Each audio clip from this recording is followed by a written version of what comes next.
Paano kung ang isang ordinaryong high school student ay kayang pabagsakin ang isang makapangyarihang pamilya sa loob lamang ng isang gabi?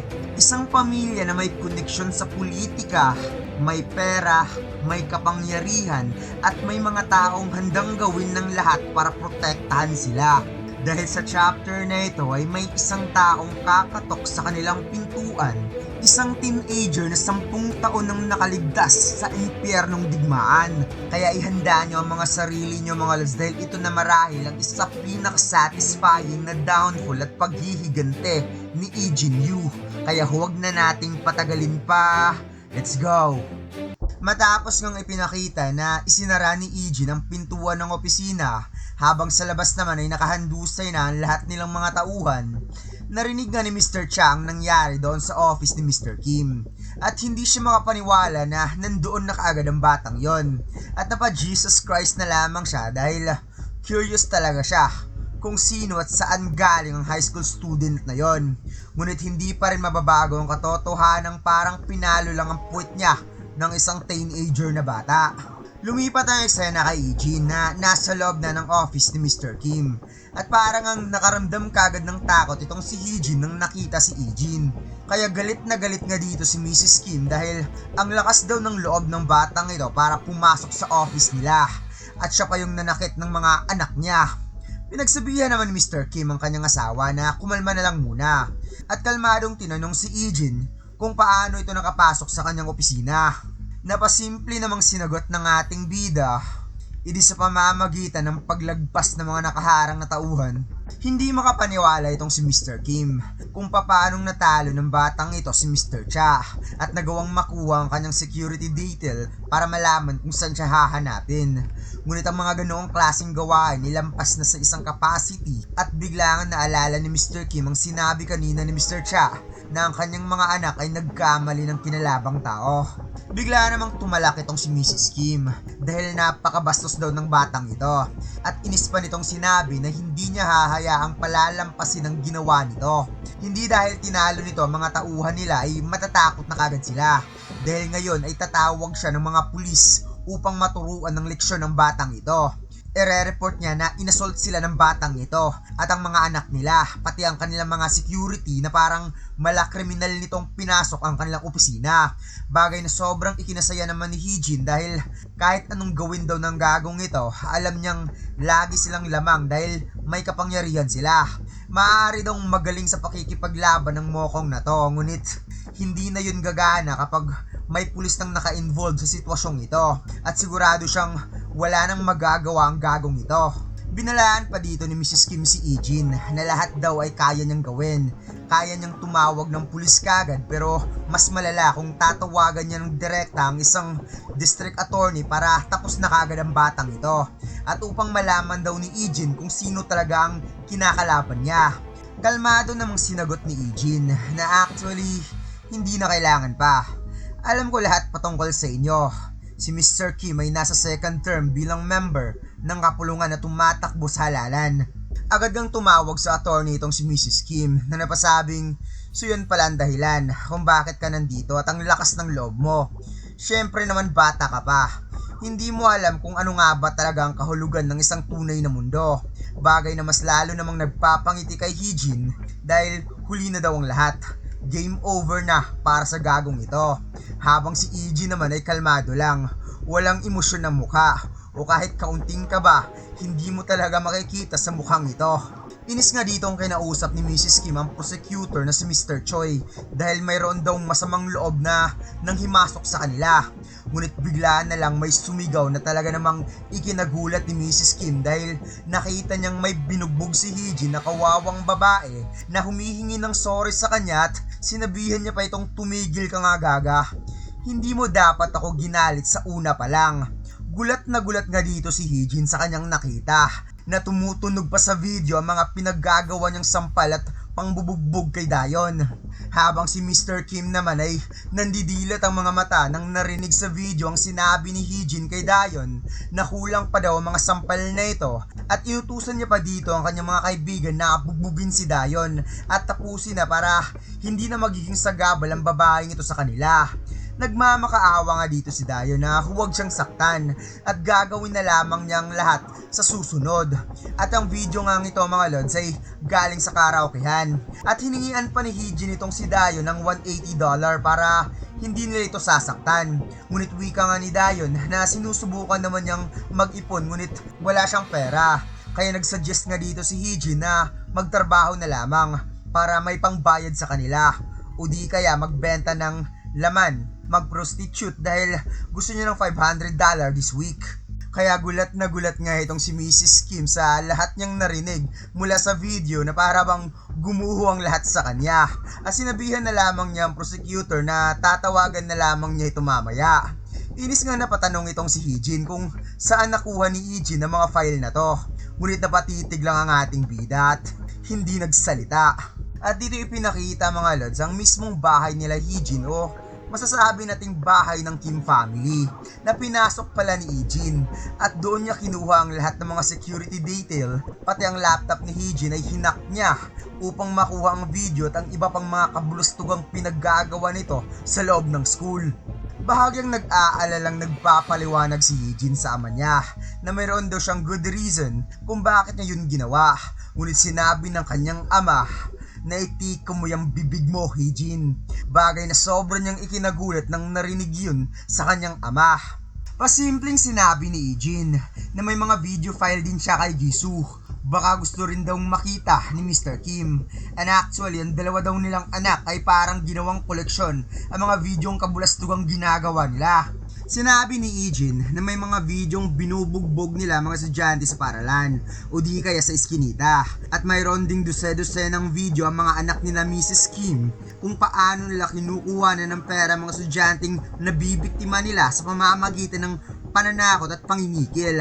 At ang huling video ng ipinakita niya ay ang kanyang kapatid na babaeng inassault sa loob ng karaokehan. At nanginginig na nga dito si Heejin mga lods sa sobrang takot. Inis kang biglang nagsalita itong si Mrs. Kim na galit na napasabing huwag mo kaming pagbabanta ng ganyan, hayop ka. Kung sa tingin mo makakatakas ka dahil lang dito, ngunit biglang sinabi ni Heejin na actually hindi pa ako tapos. Hindi ako ang nagsimula dito at yung pagbabanta na sinasabi mo ay hindi yun may kukumpara sa pag-hire mo ng gangster para i-assault ako. Actually recorded nga yun at nasa kamay ko na rin ang file na yun. Kaya parang ang nakapindot ng stop button itong si Mrs. Kim mga lods at sa wakas tumigil na rin ang bibig. Nagpanghawak si Mr. Kim sa kanyang ulo sa sobrang stress sa pangyayari at sinabing gusto kong maging straight ang lahat. So ginawa mo ang lahat ng ito dahil si Jisoo at Heejin ay unang inassault ang kapatid mong babae. Pasimpleng sinabi ni Heejin na bilang mga magulang alam niyang lahat ay gagawin nito para lang maprotektahan ng mga anak nila. At kagaya rin ng isang nakakatandang kapatid, gagawin niya rin ang lahat para protektahan ng kapatid niya. Napa-alright nga dito si Mr. Kim na tapasabing babayaran niya ang lahat ng pinsala pati ang pagpapagamot ng kapatid nitong babae upang masettle lang lahat. Ngunit sinabi ni Heejin na huwag nang mag-alala, hindi na kailangan pa. Kaya napatanong nga kung bakit itong si Mr. Kim at ano nga ba talaga ang kailangan nito. At parang siya pa dito ang nainis kung balak ba ni Heejin na ang mga anak niya ay mag-apologize sa kapatid nito. Habang si Heejin naman ay napaisip na gugustuhin na lamang niyang mamatay kaysa sa mag-apology sa gagang yon. Pasimpleng sinabi ng ating bida na hindi na rin yun kailangan. Ang paghingi ng tawad ay hindi naman may babalik ang panahong tiniis ng kapatid niya ang mga sakit na naranasan nito. At saka hindi naman sila magiging sincere sa paghingi ng tawad. Hindi talaga sila nagsisisi ng totoo. And by the way mga lads, may natutunan pala ako sa part na to.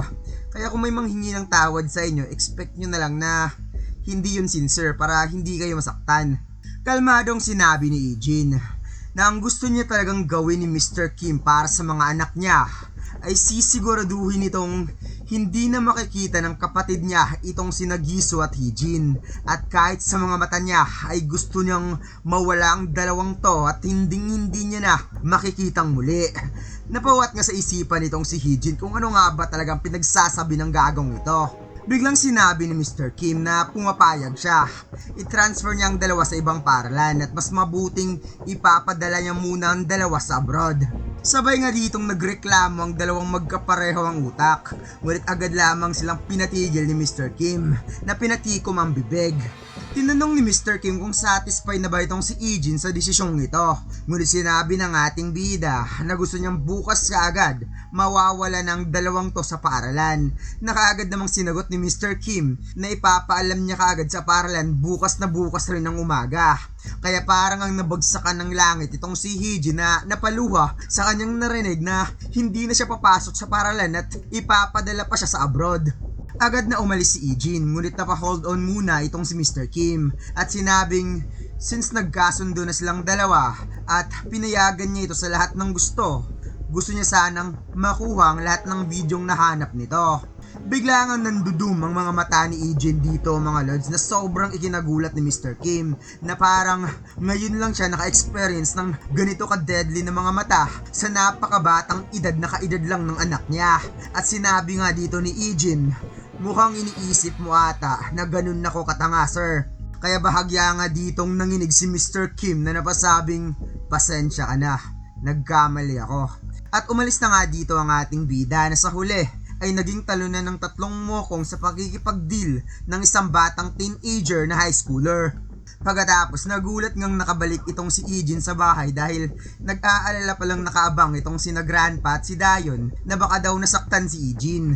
Habang nagugulat, unti-unti ngang napangiti ang ating bida, realizing na may mga tao nang nag-aalala para sa kanya, mga bagay na matagal nang naging puwang sa damdamin niya. Uwi ka ng matanda na mukha daw napakamapanganib ng mga lalaking yon.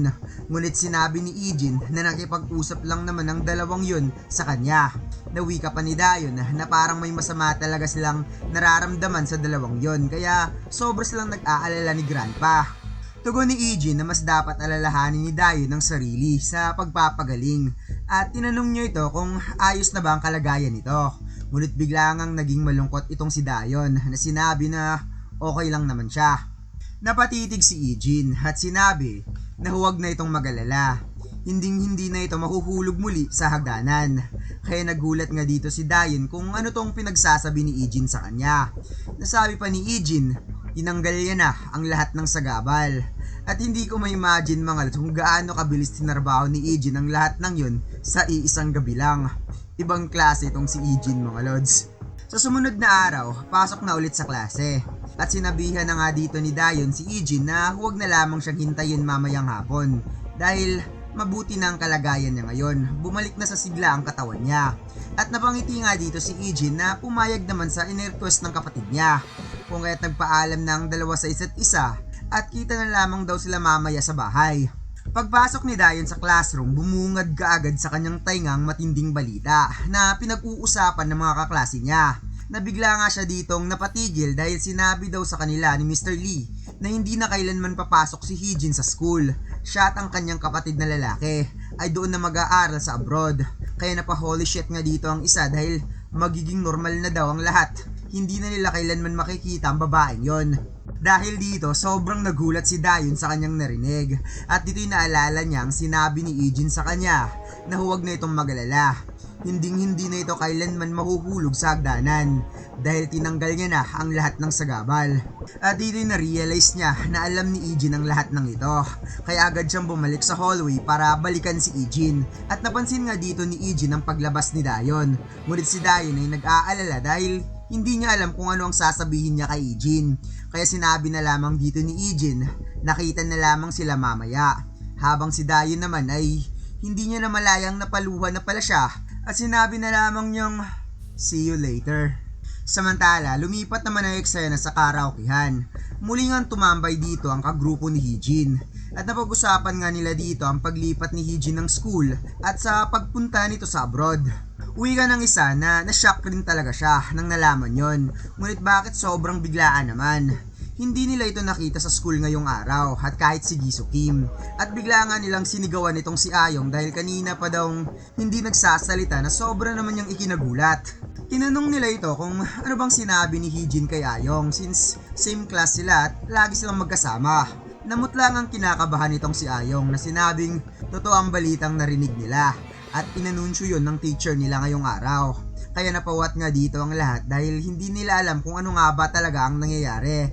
Kaya tinanong nila itong si Ayong kung sinubukan ba nitong tawagan si Heejin, na ayon naman itong sinubukan niya ngunit hindi ito sumasagot at sigurado rin siyang hindi rin binabasa nito ang mga text message niya. Naalala ni Ayong na ang huling text sa kanya ni Heejin ay sinabi sa kanya na magiging katapusan na daw ni Heejin dahil galit na daw ang mama niya ngayon at maaaring dito na magtatapos ang buhay nito. Na sinabi naman niyang talaga ang mga magulang mo na ang mag-handle dito. Nasagot naman ni Heejin, yes, talagang ito na ang magiging katapusan ng gagong yon.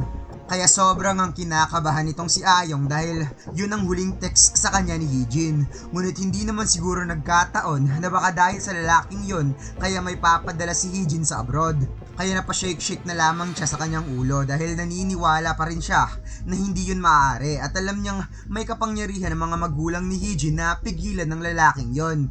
Samantalang dalawa niyang kasamahan ay nasasayangan kay Heejin dahil kahit sakit daw sa ulo ang babaeng yon, minsan si Heejin daw ay napakakapal ng wallet para malibre sila ng mga gusto nila. Ilang sandali pa ay biglang dumating si Heejin na sobrang ang ikinagulat nilang lahat.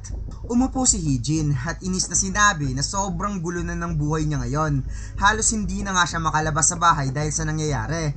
Napatanong dito ang dalawa kung totoo bang ililipat ito sa abroad at saka ano ba talaga ang nangyari. Napahawak si Heejin sa ulo at sinabing parang ganun na nga, pero isang semester lang naman siya mawawala, babalik agad siya. At dito naalala niya ang sinabi ng kanyang ama na mag-aaral lang muna ang dalawa doon sa abroad ng isang semester. Aayusin niya muna ang gulo dito. Kaya nag-aalala ngang napatanong si Heejin kung totoo ba tong sinasabi ng kanyang ama.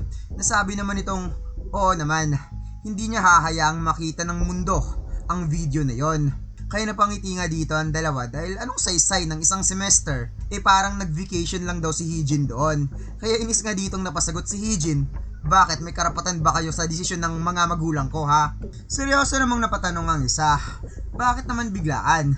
Paliwanag ni Heejin na isa lang naman itong family matter, hindi nyo na kailangan pang malaman ng lahat. Pero sa isip niya, hindi niya ito dapat ipaalam sa mga kaibigan niya dahil sobrang nakakahiya. Nang dahilan kung bakit mapapalaya siya ay dahil lang sa gagang yon. Bigla ngang napatanong dito ang tatlo kung kumusta naman ang gaga na si Dayon at ang gago na kapatid nito. Hindi man lang nila makausap si Giso at kahit ang mga kasamahan nito, habang ang dalawa naman ay tahimik lang na alam kung ano ang tunay na dahilan. Kaya sinabi na lamang ni Heejin na huwag na lamang silang magtanong dahil alam niyang kaya na yung i-handle ng kapatid niya. Ngunit sa isipan niya ay talagang papatayin daw siya ni Giso kapag nalaman ng lahat na binugbog ito ng iisang tao lang dahil lang sa gaga na si Dayon. At inis na inis nga dito si Heejin dahil hindi daw niya kayang isipin kung gaano ka ipagmalaki ng gagang yun na kinawawa sila. Kaya bigla nga ditong nagsuggest si Heejin na mukhang dapat pa daw nilang bigyan ng isa pang patikim si Dayon. Bagay na sobrang ikinatakot ni Ayong na sa pagkakatawang ito ay nagdadalawang isip na siya. Ngunit pangiti nga ditong sinabi ni Heejin na hindi daw niya kayang ma-imagine kung gaano kayabang si Dayon na ngayon ay wala na siya sa school. Nasusuka na siya kaagad kapag iniisip yon. Kaya mukhang tatapusin niya na ang kanyang huling trabaho bago siya umalis dito sa Korea. Nagulat nga dito si Ayong na hindi makapaniwala sa pinagsasabi ni Heejin. At dagdag pa dito ni Heejin na parang gagawin niya talaga ang lahat para lang makapaghigante sa problemang kinasasangkutan niya, na ang grandpa daw ni Dayon ay isang security at isang sabi lang daw niya sa mama niya siguradong mawawalan na kaagad ng trabaho ang matandang yon. Kaya talagang tuturuan niya ng leksyon ang gagang yon at nang malaman kung sino talaga ang kinalaban nito, may biglang nagsalita sa gilid na napasabing sobrang saya ko talaga na nagpunta ako dito. Kaya agad ngang napatingin nitong si Heejin at gulat na gulat siya sa kanyang nakita nang nakita niya ang isang taong nakamask, naka-hoodie at may gloves pa sa kamay. Kaya agad ngang nagpanik itong si Heejin na napasabing, Heejin Yu? Lumapit ang ating bida at seryosong sinabi, Heejin Yu? Sino yun? Namutla nga dito si Heejin dahil alam daw niyang si Heejin Yu ang lalaking ito, habang ang dalawa naman ay naparealize na sinabing, Di ba si Ijin Yu siya yung kapatid na lalaki ng gagang dayon na yun? Nawi ka pa ng isa na nagtataka. Bakit naman siya nandito? Pasimpleng sinabi ng ating bida habang nakatitig sa kanila na nagpunta lang naman siya dito para matingnan kung anong klaseng kasiyahan ng pinaggagawa nila dito. Ngunit hindi niya akalaing nandito palang lahat ng nasa video. Nagulat ang isa kung anong videong pinagsasabi ng lalaking ito. Wika ni Ijin, alam niyo kung ano ang tinutukoy ko. Ito nga yung lugar kung saan niyo kinukunan ng video si Dayon, hindi ba? Bahagya nga naparealize dito si Hijin na teka muna, hinihintay ba talaga ng gagong ito na magkikita silang lahat dito habang itong si Ayong ay nanginginig na habang pinagpapawisan at ang dalawa naman ay hindi na nakapagsalita pa. Biglang sinabi ni Ijin, bakit walang kumakanta ngayon? Di ba gusto niyo ang pagsisigaw-sigaw habang may malakas na music background? Kaya si Hijin ay parang dito niya na-realize na kung ano talaga ang totoong kahahantungan ng sitwasyong ito. Dahil seryoso nga napatitig itong si Hijin habang tahimik na unti-unting isinara ang pintuan. At sobrang linis nga tumarbaho nitong si Hijin mga lads dahil naka-gloves pa siya doon at ginaya niya pa ang suot ni Hijin at parang doon talaga papunta ang sitwasyon. Gagawin niya kung ano ang ginawa nila kay Dayon. Malas nga lang nila dahil kinalaban nila ang sanay na sa walang pusong 10 taong labanan. Samantala, sa loob ng hospital, nagtataka naman itong si Mr. Kim kung bakit hindi niya nakikita ngayon si Hijin. Sabi naman ni Giso na lumabas muna ito upang magpaalam sa kanyang mga kaibigan. Kaya nagalit nga dito si Mr. Kim na napasabing paanong nakaalis yun, sabi ko nga dapat walang lalabas hanggat hindi pa okay ang lahat at manatili muna sa bahay hanggang makaalis dito sa Korea. Ilang sandali pa ay may biglang pumasok na tauhan at mayroon daw masamang balita. Kaya nag-on kaagad siya ng TV dahil mukhang kailangan daw itong makita ni Mr. Kim. At dito ay pinakita nga ang isang balita na isa daw outrageous video ang kanilang nakuha, mga teenager na nagbi-video sa sarili habang gumagawa ng isang heinous acts. At dose-dosena pa ang mga videong ito na nagpapakita ng mga karahasan at maaari nilang ipagpalagay na mas marami pang insidenteng ganito na hindi na itala sa video. Kaya isang grupo ng mga politician ang nagpropose ng isang special bill upang may sakatuparan ng hustisya at hanapin kaagad ang gumawa nito para panagutin sa batas. Gulat na gulat si Giso sa kanyang nakita at mas lalo pang nagulat at namutla ang mag-asawang Kim dahil nalaman daw kaagad nila ang identity ng mga salarin at kinilala mga ito ng mga anak ni candidate Inbi Kim. Samantala si Iji naman ay kalmadong naglalakad at mukhang tapos na ang pinakahuling trabaho para patahimikin at durugin hindi lang si Hijin kundi pati ang buong pamilya niya. Biglang may tumawag kay Hijin at ito nga ay si Mr. Cha. Nakalmadong napatanong kung bakit niya yun ginawa. Akala ba niya may deal ito kay Mr. Kim?